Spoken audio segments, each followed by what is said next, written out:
Hi there, I'm Gemma, the face behind Suffolk to Oz. Alongside my husband, our adventurous 2-year-old daughter and our rescue pup, we're gearing up for the biggest move of our lives, swapping the Suffolk countryside for sunny Australia in 2026. If you're dreaming of making the leap too, join us as we tackle the tough decisions, the endless paperwork and all the exciting moments in between. Plus, we'll be sharing the special memories we're making here in Suffolk before our new chapter begins.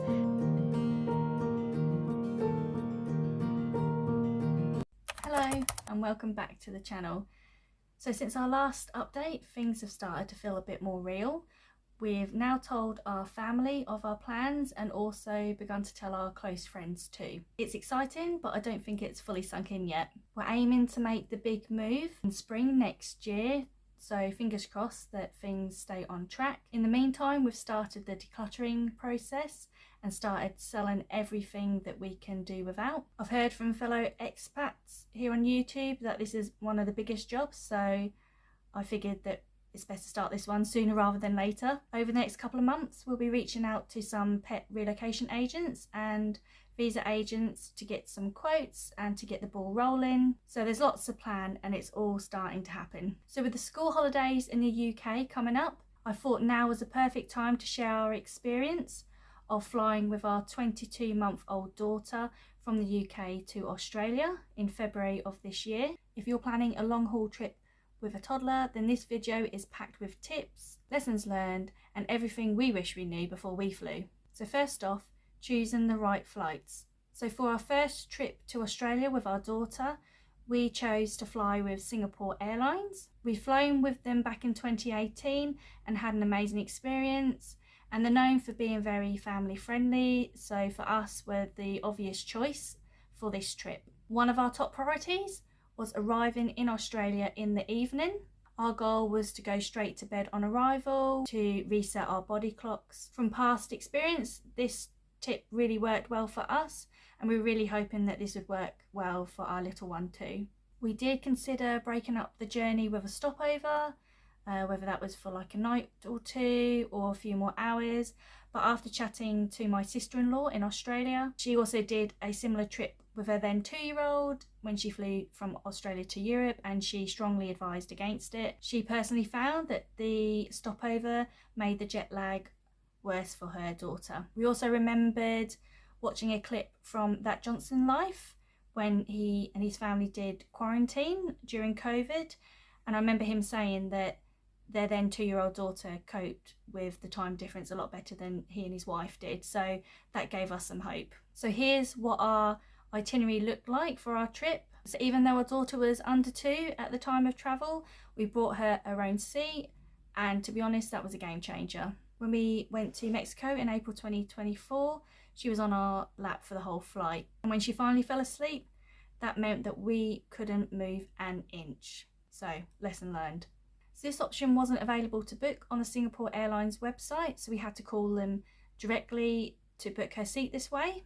It was a bit of extra admin, but totally worth it in our opinion. Bear in mind that child seats are cheaper as they don't have to pay some taxes that an adult fare would. It does cost a little bit more, but as I said, I think it's definitely worth it. It's always a more pleasant experience if you've got that bit more room on the aircraft. So we chose seats towards the middle back of the plane, so far enough from the toilets to avoid the foot traffic and noise. So bonus, we secured a 3-seat row, which gave us some much needed room to stretch out and get comfy. And one final tip, don't forget to pre-order your kids' meal. It's one less thing to think about mid-flight and have a lovely little meal that's made especially for them. So tip 2, prepping early makes a huge difference. We've done this trip loads of times as a couple, and we know as adults how draining it can be. So we knew we had to be extra smart about prepping as a family this time around. One of the best decisions we made, about a month before our departure date, we cut back screen time for our daughter. The idea was simple, make watching cartoons on the plane feel like a special treat, not something that she does every day. It might sound small, but wow, it worked for us. She was so excited to watch her favourite shows mid-air, and it kept her entertained for hours. We also got a tablet for the trip and filled it with her favourite shows and a few kid-friendly games. Absolute lifesaver. For packing, we ditched our 2-wheelie suitcases that we would use for hand luggage and went with 2 big rucksacks so we were hands-free. What a game changer. It made navigating through the airport so much easier. If you're flying with young kids, do yourself a favour and invest in a seat extender. We went with the Jet Kids bed box, but honestly, the inflatable versions work just as well. And they're lighter, cheaper, and less bulky. We also brought her a pair of headband-style headphones. She's used to falling asleep with white noise, so these help block out the cabin sound and made her feel more at home during the flight. This was also when we started packing our suitcases. Because we were packing off season, it was way less stressful than usual. We didn't worry about bringing everything either. We actually planned to pick up a few summer essentials whilst we were in Australia. The exchange rate was in our favour, and hey, who doesn't mind a bit of shopping while they're on holiday? And our last tip, make sure you arrange for someone to pick you up from the airport when you land in Australia and also when you're back in the UK. After a long haul flight with a toddler, trust me, you won't want to be behind that wheel. Okay, let's talk hand luggage, because honestly, we packed way more than we needed. But here's the thing, it really does depend on your child's temperament. What worked for us might not work for everyone, so take what's useful and adapt it to your little one. So a few things to note before we dive into the packing list. Our daughter had her own seat, which meant she was also allowed 1 hand luggage item, which was a huge help. Secondly, Singapore Airlines let us check in a foldable pram for free as long as it met their size criteria, so no need to carry this on board. And thirdly, on Singapore Airlines, we were allowed some extra hand luggage weight. That's not an extra bag, extra weight for our daughter's food and drink as she was under 2 at the time of travel. So here's what we'd actually recommend to pack in your hand luggage when travelling with a toddler long haul. Number 1, a second-hand pram. Cheap and cheerful, which means you won't have to worry too much if it gets knocked about or broken by the crew. Number 2, one of those seat extenders, a must-have. 3, we packed an empty bottle for our daughter's milk that we're going to use for takeoff and landing, which leads on to number 4. We had some milk sachets to make up her milk. So we used a brand called Aptamil here in the UK. These were in little sachets. That meant we saved a lot of hand luggage space as well. Number 5, snacks, and more snacks. Whether that be crisps, crackers, biscuits, just make sure you pack a bunch because these will prove to be a lifesaver for the flight. Number 6, toddler meals and pouches, just in case your little one doesn't like the plain food. 7, a leak-proof cup. You don't want any spillages during your flight. Next up, we have pyjamas if they're not in them already, as this helps to signal bedtime. We also advise packing 2 spare sets of clothes for your little one, and that means you'll also need to pack a spare set of clothes for yourself as well, which I'll explain a bit more about later on. Obviously, you're then going to have your change bag, so nappies if you're still using them, your wipes, etc. We also packed a half-tog sleeping bag as it does get quite hot on the plane, and this is what we use for our daughter to help signal bedtime. Another must-have is an iPad, which we preloaded with some of her favourite shows and a few age-appropriate games. Then we also packed some headband-style headphones for ease. And lastly, the big one is you need to save some space for some toys. So we recommend some stickers and preferably a reusable sticker book. A drawing pad and some crayons is also a good shout. Masking tape and sticky notes was also a winner. Small cuddly toy as a bit of a comfort. Some spinner toys that you can stick on the tray table or the window. And a few books for reading as well. But as I said, you know your kid best and you know what will work best for them on this flight. I had read a tip prior to packing about wrapping the toys up in paper so they can unwrap them during the flight. The idea being it helps to keep them entertained for a little bit longer. But honestly, I wouldn't bother. It only brought us an extra couple of minutes. And it also meant we were left holding loads of wrapping paper until cabin crew came around to collect the rubbish. So not worth the extra faff in my opinion. Looking back, we didn't use everything, but having options kept us sane. And sometimes that's all you can ask for on a 20+ hour flight with a toddler. Right, so now it's departure day. So we were up at 3 a.m, very early, but totally worth it for a smoother trip. Instead of paying a fortune for airport parking, we decided to hire a car for our trip to the airport. It ended up being more cost effective and actually gave us a bit more flexibility. We had a 2.5 hour journey ahead of us from Suffolk to London, so we gently woke our daughter up, got her changed and transferred her straight into the car seat. Thankfully, she drifted straight back to sleep and basically continued her big night's sleep whilst we drove to the airport. We arrived at the airport around 6:30 in the morning and then hopped on a quick shuttle to our terminal. If you're flying with kids, especially if this is the first time, we highly recommend getting there a bit earlier than you usually would. And that's simply because things just take longer. Bathroom breaks, snacks, just moving around the airport, little meltdowns, you name it.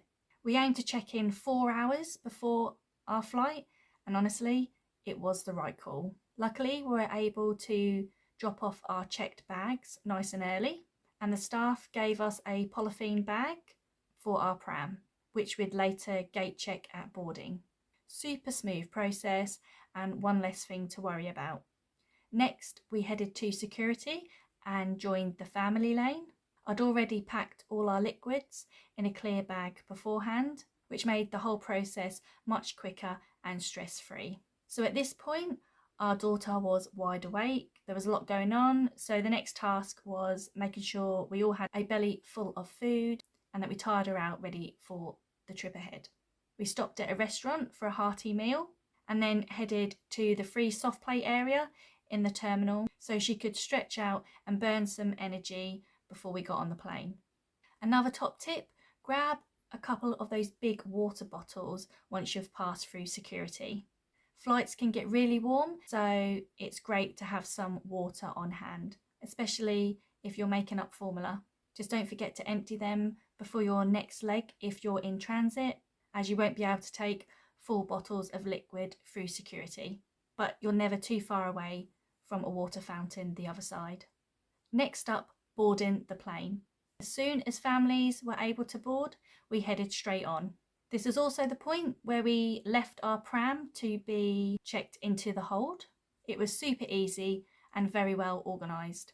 We had considered waiting and boarding later to give our daughter a bit more time to stretch her legs, but in hindsight, we're really glad we didn't. Time was tight, and getting on early turned out to be a smart move. Boarding early meant we could grab overhead locker space close to our seats, which is a big win when you're travelling with a toddler, as you'll be fetching things a lot during the flight. It also gave us a few extra minutes to get settled and to have everything ready for takeoff. For us, that was a bottle of milk to help our daughter's ears adjust to the change in cabin pressure, and of course her tablet loaded with her favourite shows, essential viewing of course. The cabin crew were amazing. They came over to introduce themselves and even gave our daughter a little toy. So overall, boarding early made a big difference for us. More time to settle, less stress, and a smoother start to the flight. Next up, the long flight begins. Once we were on board, we checked with the cabin crew, and thankfully our daughter was big enough to sit in her own seat for takeoff and landing, which made things a lot easier for everyone. She had a bottle during takeoff to help with the pressure and watched her favourite show Bluey whilst we got through the early part of the flight. As soon as we reached cruising altitude and the seatbelt sign was disabled, we set up her seat extender, which gave her a bit more room to stretch out and relax. It made a noticeable difference in keeping her comfortable. If you haven't got one already, as I've mentioned, please do try and bring a tablet of some form. Even though the plane we were on had in-flight entertainment, our daughter wasn't tall enough to see the screen properly while she was sitting down. And also the screen kind of went black unless you were looking at it at the right angle. So we're super glad we brought a tablet as we put it on the table, and it just made viewing for her a lot easier. And if she's comfortable, that means that we're a bit more comfortable and hopefully it's going to set us up good for the remainder of the flight. Now let's talk about baby changing on the plane, something every parent worries about, and I know we did. Our daughter hated getting changed when we flew to Mexico, so we were dreading it a little bit. So when we were able to, we scoped out all the bathrooms and found one with the most spacious changing table. Her legs weren't cramped. The table didn't meet like wall to wall when it was down, so that meant that her legs could just hang off the edge, which made a huge difference. Made the whole experience a lot less stressful for her and for us. So it might be worth asking cabin crew when it's appropriate which they recommend is the best bathroom to change your toddler. One thing we didn't expect was all our meals were served at the same time. And if you're flying with a toddler, you'll know that trying to juggle hot food and feed yourself while feeding your child is not ideal. So here's a tip. If you'd rather focus on feeding your little one first, don't be afraid to ask the crew if they can hold your meal for you and serve it a bit later on. Most flight attendants are more than happy to help if you ask politely, and trust us, having that extra breathing room made a huge difference. We chose to wait until after the first meal service to try and put her down for a nap. There was just too much activity going on before then, and we knew she wouldn't settle with all the noise and movement going on the plane. Once the cabin lights were dimmed, we popped it into her sleeping bag and crossed our fingers. Unfortunately, she didn't sleep much during the outbound flight, just a few naps here and there, which also meant we didn't get much sleep either. But all things considered, she was incredibly calm and content throughout the flight, and we couldn't have asked for more. One of our biggest tips: snacks, and lots of them. Honestly, when toddlers are eating, they're quiet, and that's a win at 30,000 feet. She also liked playing with simple things like masking tape and sticky notes, sticking them all over the tray table and the back of the seat, and also us as well. So while sleep was quite limited, the first flight actually went quite smoothly. With a bit of preparation and some creativity, long-haul flying with a toddler can be manageable. Next up, the stopover in Singapore. As we disembarked, we noticed some parents pulling out their cabin-approved foldable prams from the overhead lockers. But honestly, we didn't see the point in using up valuable hand luggage space for that. Our stroller was waiting for us right on the jet bridge as we got off the plane. Super convenient. No hassle, no delays. We simply used it during the stopover and handed it back again at the next boarding gate, just like before. We had just under 2 hours before our connecting flight, so we used that time wisely. Grabbed a bite to eat and let our daughter stretch her legs and burn off some energy before the next leg. Keeping her active before takeoff and during the layovers really helped manage the restlessness later on and gave us a little breather too. Next up, our flight from Singapore to Brisbane. This final leg was thankfully much shorter, but it definitely came with a few bumps in the road, or should I say bumps in the sky. This leg of the flight was quite turbulent, probably the most turbulent flight I've ever been on. That made things tricky, especially for a toddler who just wants to move around and is reaching her limit with being on a flight. Towards the end of the flight, unfortunately, our daughter was sick in her seat. Not ideal, but thankfully we were prepared. Most of it landed on her clothes and also ours, which we were quickly able to bag up. Thankfully, we'd packed some spare outfits for us all, so we were able to get changed and get a bit more comfortable again. That said, we were a little surprised at how little support we got to clean up the area. The crew just gave us a few napkins and an aerosol spray. They did take a note of the seat number so it could be cleaned after landing, but that didn't really help us much in the moment. Sitting in a damp, barely cleaned seat with a toddler, not fun. For the return journey, we made sure to pack a small cleaning cloth just in case something similar happened again, and thankfully it didn't. Lesson learned. We were just grateful that this incident happened towards the end of the flight, because honestly, I wouldn't have felt comfortable sitting in that seat. So yes, while this leg was shorter, it was still a challenge, but with a bit of planning and some spare clothes, we got through it. So next up, arriving in Australia. Aside from the mid-air mishap, the whole journey went a lot smoother than either of us could have hoped for. Our daughter coped amazingly well considering she barely slept for the whole journey. We were so grateful to be greeted by my lovely mother-in-law at the airport. She picked us up and took us straight back to her place, where we were staying for the first few nights. After a quick hello and some excited playtime with her new toys, we got our daughter ready for bed. And to our amazement, she slept right through the night. What a relief. But here's a twist. Our daughter bounced back quickly, but jet lag hit us, the adults, hard. Neither my husband nor I managed much sleep on the journey, so we were counting on crashing that first night and resetting our body clocks. It took me about 5 full days to feel normal again, which is something we've never experienced as badly during our trips to Australia before.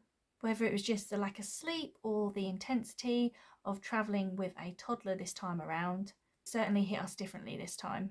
That said, the return journey to the UK was a lot smoother.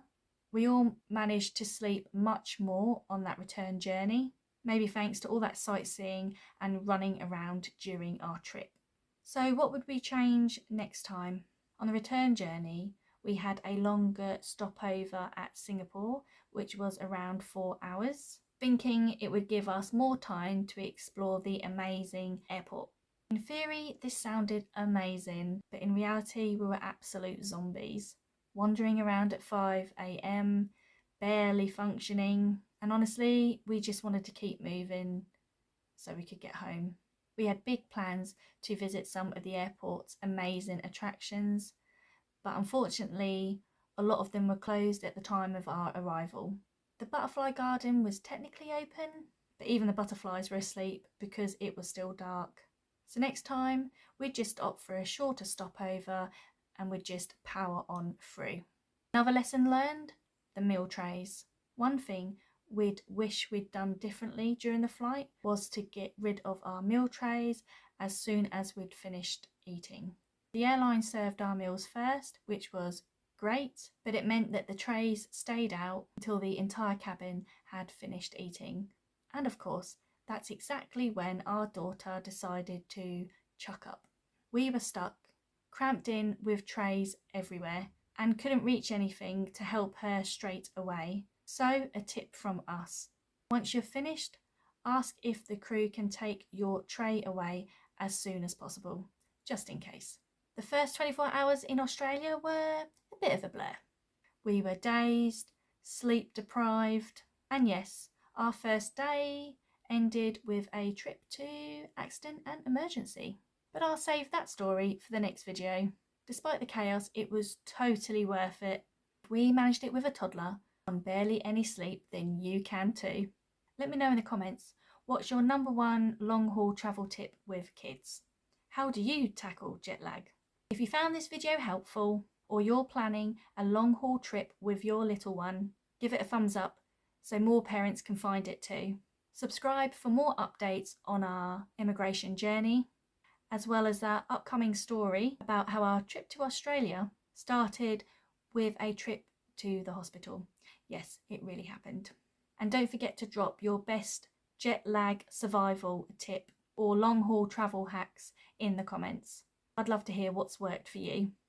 Thanks so much for watching, and I'll see you in the next video.